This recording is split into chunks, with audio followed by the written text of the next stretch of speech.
लसीतून मराठी हरवली होती. मराठी हरवली होती.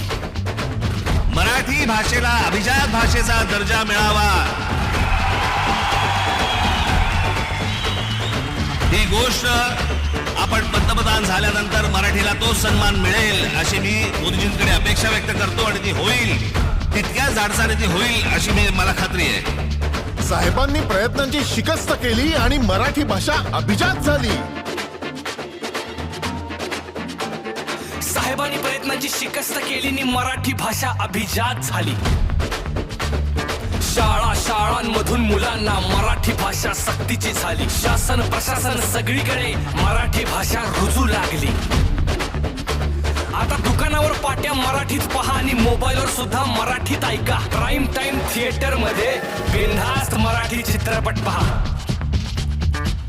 सत्तेच्या सारेपाटात सगळे राजकारणी गुंतलेले असताना कोण उभं राहतं मराठीसाठी?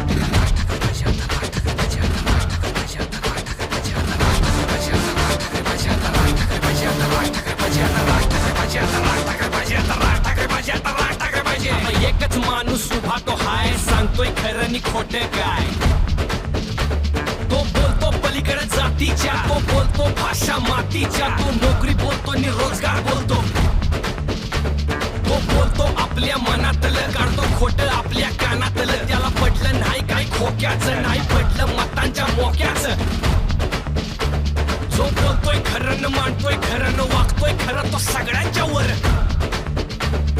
सगळे कातावले सगळे आजमावले.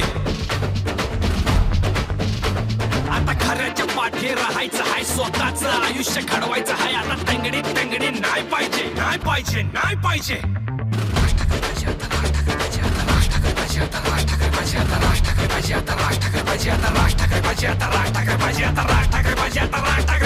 सत्ता हातात देऊन पाऊ, साहेबांच्या पाठी उभं राहून पाऊ, प्रचाराला गावात गावात जाऊ.